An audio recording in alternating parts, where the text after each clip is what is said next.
With the latest iOS 18 launch, there has been a lot of discussion going on about Apple copying a lot of features from Android. But today we are going to look at times when Android copied Apple's homework. So these dots that appear when you use your phone's camera or mic are an insane feature, as these privacy indicators are your phone's way of giving you a heads up that an app or service is using your phone's camera or mic. Apple debuted this privacy feature as part of iOS 14 in 2020, and Android phones started getting the same feature in 2021. And with this privacy feature, you will be able to see if your phone is spying on you. Most Android users these days use gestures for navigation, which is a really great feature and perfect for one-handed browsing. But this feature was first introduced in 2017 by Apple with the launch of iPhone X, when they finally got rid of this design which featured thick bezels and the home button, and started using the sleek, elegant design which they are still using to this day. And Android phones started getting the navigation gestures since 2019. How many of you remember the time when all phones had the 3.5mm headphone jacks? But in 2016, Apple said no more headphone jacks with the launch of iPhone 7.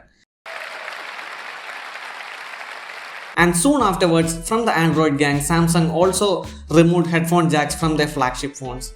And this trend started spreading to other phone manufacturers also. Then remember the charging bricks that used to come with all new phones inside the box itself? But Apple made them vanish as well with the launch of iPhone 12 series of phones in 2020. Since then, all the other phone manufacturers also started copying this trend, and now finding a phone with all these accessories inside the box is like sporting a unicorn. This is also a very annoying problem, as different phones have different charging speeds, and finding the right charging adapter for your phone is becoming hard.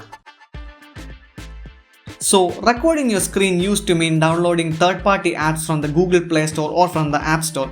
But Apple changed the game in 2017 with iOS 11, as it had built-in screen recording feature. And it took Android 3 years to catch up. But now, screen recording is just a tap away on any phone. With iOS 16, Apple introduced their lock screen customization, which made iPhone customization so much better. And you could set different things on your lock screen, like different clock fonts, lock screen widgets, and new wallpaper in just a few taps. But then Samsung simply copied this feature and pasted it on their phone with the One UI 6 update. And Samsung also had a great always-on display system where you could set a different clock face from the lock screen. But with the One UI 6.1 update, they simply copied the always-on display system from iPhone and pasted it onto their phone, which in my opinion was a terrible choice.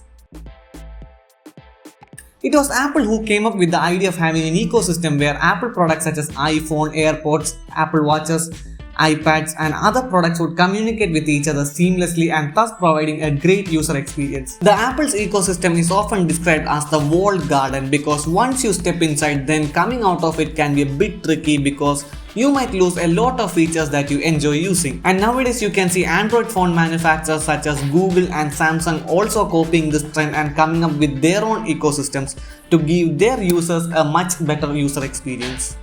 So there you have it. What do you think about these inspired features? Is it a good thing or a bad thing? Drop your thoughts in the comments below. In my opinion, this is fine, because even if you are on Team Android or iOS, you get to use the best features of both worlds without needing to switch from your favorite OS, which is a win-win situation for all tech enthusiasts. And if you like this video, then give us a thumbs up and share this video with your Android friends. And don't forget to hit that subscribe button.